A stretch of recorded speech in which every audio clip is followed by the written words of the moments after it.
Glória a Deus. Saudamos a todas as igrejas com a paz do Senhor Jesus. Eu convido aqueles que puderem e quiserem estar de pé. A palavra do Senhor está no Evangelho de João, capítulo 11, verso 35. Capítulo 11, verso 35.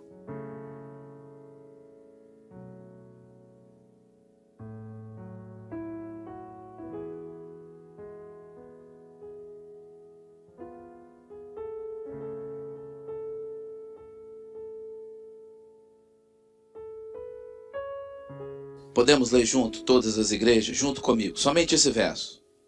Evangelho de João 11, verso 35. Comigo. Jesus chorou. Que o Senhor nos abençoe com sua palavra. Os irmãos podem se assentar. Meus irmãos, o nosso assunto é fé viva.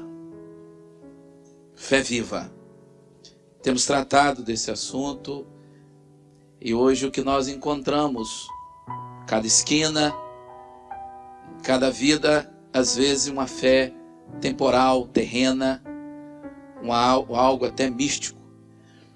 Mas nesses últimos dias da igreja, na face da terra, Deus, através da sua palavra, através das provas, da sua maneira de agir conosco, Ele tem nos levado a viver uma fé viva. Quando que isso começou a convergir para a terra, por uma fé terrena, temporal, não como firme fundamento, fundado na eternidade, projeto de Deus, no Éden. O homem criado para viver eternamente, desobedeceu, saiu do tempo de Deus, o Cairo entrou no Cronos. No Cronos, ele recebe um juízo, viver do suor do rosto, aquela coisa de se esconder, aonde tu estás, mulher ter filho com dores, ninguém mudou isso até hoje. A partir desse momento, a eternidade se move para resgatar aquela intimidade. Deus quer falar com o homem de 30 em 30 dias, não é isso? Ele quer falar em todo momento. Falava todo dia. Ele tem prazer em se relacionar com os seus. Era todo dia. Agora o projeto no Cordeiro Eterno, resgatando essa condição que é firme fundamento. Deus levanta homens e mulheres. Podemos citar Abraão, podemos citar todos os servos do passado. Mas nós vamos escolher o servo perfeito, o Deus Filho, Jesus. No seu ministério, os seus atendimentos, a sua assistência, seu socorro. Poderíamos falar de cada operação de maravilha, de cada milagre, de cada ressurreição. Mas o tempo não nos permite, nós vamos ficar com a ressurreição. São 3, não é isso? No seu ministério terreno, 3 ressurreição. E cada uma dessas famílias, momento diferente, situação diferente, mas a vida foi estabelecida. E é importante ver a fé vivificada ou espontaneamente colocada em prática. Quando ele veio para atender a viúva que ia enterrar o seu filho, seu único filho, ele se antecipa e diz sobre o choro dela. Que maravilha quando Jesus se antecipa. Quem está saindo rumo a sepultar os seus sonhos, sua última esperança, não tem como perguntar: o que você espera? O que você está no seu coração agora? Ele é maravilhoso. Se antecipou e disse: parar de chorar, pode cessar o seu choro. Falou com o defunto. O médico pode falar, o diretor do hospital pode falar, a família chega chorando, quer falar, mas ele não responde. Mas Jesus fala e ele levanta e responde.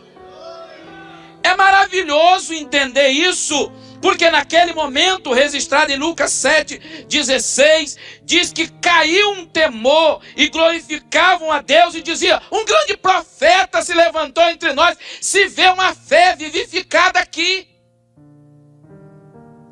Jesus não chegou perguntando quantos momentos da nossa vida, os irmãos que estão aqui, os irmãos que estão ouvindo e vendo-nos nas igrejas, quantos momentos nós não tínhamos condição de relatar o que aconteceu. Aonde está o pai? O que é isso? A porta que se fechou, a enfermidade que era para diminuir, aumentou. Nós estamos chegando ao final de um ano e podemos glorificar e dizer: Senhor, quantas vezes o Senhor se antecipou à nossa necessidade. Já tínhamos passado pela porta, estamos fora da cidade, rumo a sepultar, dizer assim: acabou. Mas chegamos num culto como esse, o louvor sendo solado, e Deus começou a dizer assim: o que é que você quer? Para de chorar. Aonde está o seu morto? Eu quero ressuscitar. Meus irmãos, isso é maravilhoso. Podíamos parar aqui no dia 6, hoje, e começar a glorificar, e entrar o ano glorificando, o ano novo, dizendo: Senhor, Tu és maravilhoso. Quantas vezes ele levantou a criança glorificando, e o pastor olha assim, os corações sendo quebrantados. É o mesmo atendimento que ele deu a essa viúva. Ele não mudou. Ele está em todos os cultos, ele está em todo lugar, ele é onipresente, ele é onisciente. Ele foi, e você podia bater na casa daquela senhora, daquela viúva, com o filho, e a fé vivificada ali. Se assim veio uma comitiva, um homem que tocou no caixão, ele falou e ele ressuscitou. Momento de visitas, né? Entra um grupo de 3, de 4 da nossa casa, não pergunta o que está acontecendo. Às vezes um morto está lá, mas quando assim, há poder no sangue de Jesus, o louvor é tirado. Que maravilha! Servir a um Deus que se agrada quando a fé é exercida, quando ela é vivificada. Em outro momento, Jairo, o principal da sinagoga, todos conhecem isso. Ele já é diferente. Ele sai de casa, deixa uma filha enferma. Ele conhece a dor de uma mãe. Ele sabe atender um pai em qualquer necessidade. Basta entender: minha fé está vivificada. O culto é para isso, sabia? Minha fé está morta. Jesus vai precisar chorar na minha frente. Ele chegou, quando ele ia chegando, disse: não, incomoda ele não, está morta. Sabe o que ele estava dizendo? Não tem mais solução para a sua necessidade. O problema dentro da sua casa não tem mais solução não. Sabe o que ele fez? Evangelho de Marcos, capítulo 5, verso 22 e 23.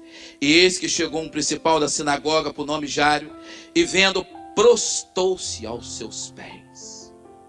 Quando ele prostra aos pés, o Deus Filho olha para ele, a eternidade olha para ele e diz assim: esse entendeu que o lugar mais alto que pode ir diante dele é os pés dele. Querido, quando ele disse isso, ele rogava, dizendo: minha filha está moribunda, rogo-te que venha, impõe as mãos, transmite graça. Ele diz para a eternidade: ainda há um restinho de fé aqui, e eu preciso do milagre na minha casa. O que você tem hoje aqui? O que nós trouxemos hoje aqui? Fé viva. Ele vivifica ou ele se move? Não incomoda. Quantas vezes nós ouvimos, né? Não tem jeito, não vai acontecer. Ele é maravilhoso. Eu vou na sua casa. Chega lá, ele coloca pessimismo, ele coloca quem não crê, quem não exerce fé, todo mundo para fora. E ele entra com um grupo de assistência dele. E ele diz: Talita cumi, a tia menina, levanta. Não importa o que esteja a sua necessidade. Hoje, se você pode estar sentado aí, se você se encurvar diante dele, ele entra na sua casa, ele entra no seu coração, ele entra na sua mente, ele entra no casamento, ele entra no filho rebelde, ele entra no filho drogado, ele entra num sentimento dilacerado, ele entra na depressão e ele ressuscita.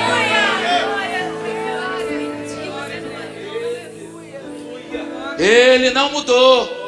É maravilhoso servir a Ele, é maravilhoso enxergar Ele, é maravilhoso seguir a Ele, é maravilhoso se curvar aos pés dEle. Aquilo que as 4 mulheres entenderam, que a casta sacerdotal não entendeu, que a religião não entendeu, a igreja que vai morar no céu está entendendo hoje. Nós começamos todo o culto aos pés dEle. E Ele olha, o céu se move e Ele diz: eu vou lá na sua casa. Mas teve uma casa que Ele chegou. Ele, como onisciente, Ele já sabia o que estava nos corações. E a palavra diz que a boca pronuncia, o coração está cheio. Tem uma coisa que desagrada a Deus, que entristece, que comove Jesus. É a ausência de fé. É a ausência de fé. Quantas vezes nós nos posicionamos assim diante dele? O culto se procedeu, senti nada, não vi nada. O seminário, a reunião, serva. Mas Ele tem nos dado uma oportunidade de mudar. Chegou. Quando avisou que aquele que Ele amava estava enfermo, estava enfermidade, Ele disse que a enfermidade não era para a morte, mas era para glorificar o nome do Senhor. Ele chega no 4º dia e Ele dá mais uma palavra. Ele disse assim: olha, teu irmão há de ressuscitar. Falou para Marta e Maria. Mas mesmo assim ela falou assim: ah, Senhor, no último dia, no dia do arrebatamento. E Ele insiste, Ele disse assim: Maria, hoje vai acontecer um culto. Marta, hoje vai acontecer um culto. Você pode dar o nome de ressurreição. Porque aqueles que estão em mim, ainda que a fé seja morta, há oportunidade de viver, de vivificar. Aonde está? Foi lá. E o que nós lemos? Jesus? Ele está presente nesse culto e em todos os lugares, nesta hora. Como que Ele está na sua frente agora? Querido, quando Ele não encontra fé, Ele encontra argumento.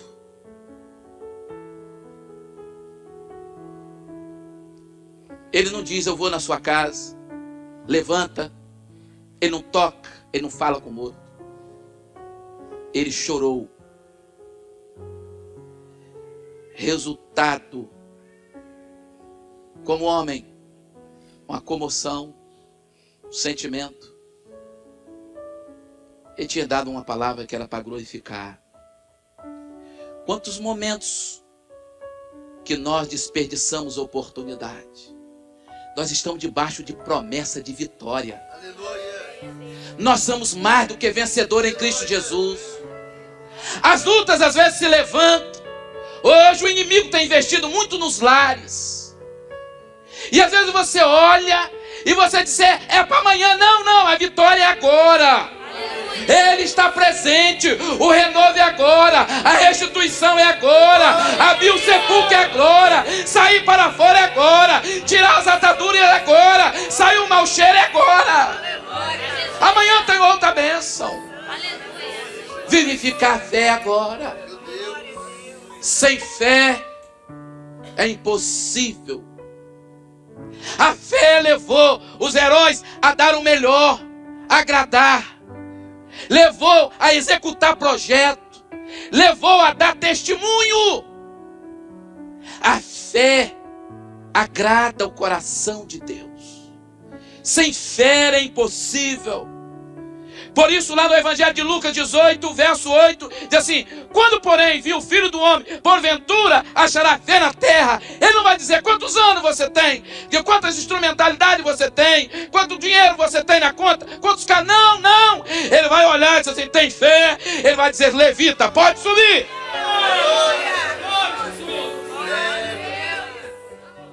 Ele não quer chorar nesse grande dia. Ele não quer chorar diante da minha vida, nem da sua, nem da minha casa, nem da sua. Ele quer dar ordem dizendo: sobe aqui. Ele quer me chamar e te chamar pelo nome. Profeticamente, esses 3 atendimentos, falando de fé viva, fala da nossa necessidade diária, do momento atual. Precisamos buscar com mais afinco, preservar a fé. Querido, Ele conhece as nossas necessidades. Ele sabe das nossas limitações. Ele atendeu Jairo, atendeu a sua filha. Ele atendeu a viúva, como atendeu lá Marta e Maria, Lázaro. Ele quer nos atender todos os dias. Chegou lá, Ele chorou, Jesus chorou.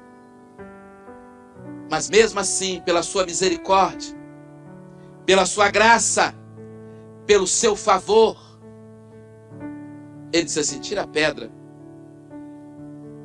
Você tem sentido a presença dele? Todos os cultos, todas as madrugadas, todos os cultos no lar, você tem sentido? Pastor, não tem não? Tira a pedra hoje aqui. Ele vai começar a ordenar a bênção sobre a sua vida. O que você não viveu até aqui, Ele quer te levar a viver. Ele disse assim: tira. E ele disse assim no 4º dia: tinha lá o seu costume. Ele não tem limite para ele abençoar. Tem atadura, está cheirando mal. O homem disse que não tem mais jeito, a família disse que não tem mais jeito, mas a última palavra é a dele. E ele disse assim: sai para fora.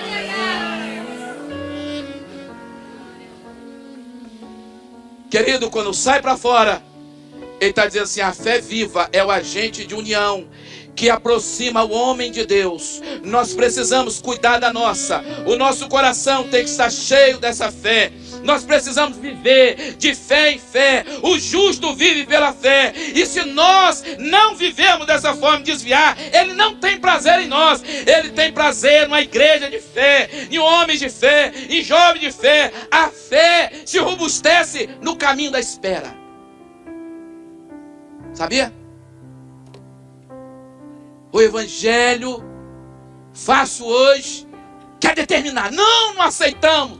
Não, a igreja primitiva e a igreja fiel do século 21, ela sabe esperar. E quando ela espera, ele vai trabalhando a fé vai crescendo. E o salmista diz assim: eu esperei com paciência, eu exerci a fé, e ele se inclinou para mim e disse: meu servo, o que é que você quer? E ele ouviu o meu clamor. Exerça a sua fé agora. Você pode receber até uma assistência, mas nada maior que vai agradar a Deus a não ser se exercer a sua fé, cantando, clamando, glorificando. Exerce a sua fé, e o Rei da Glória, o dono da bênção, o abençoador, Ele vem e atende. É maravilhoso ver a experiência do filho da viúva, ver Jairo, a sua filha, ver Lázaro e Marta e Maria. Mas maravilhoso é ver a minha e a sua vida exercendo uma fé viva, não temporal, não mística, não terrena. Aquela fé que tiver que passar pela fornalha, tiver que ser perseguido, tiver que ser rejeitado, mas você vai continuar, meu irmão e minha irmã, dando glória por fé em fé. E o justo vive pela fé.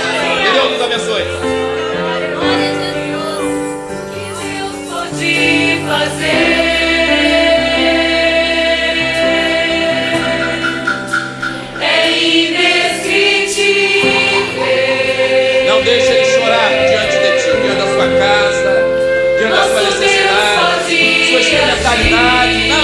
Não deixa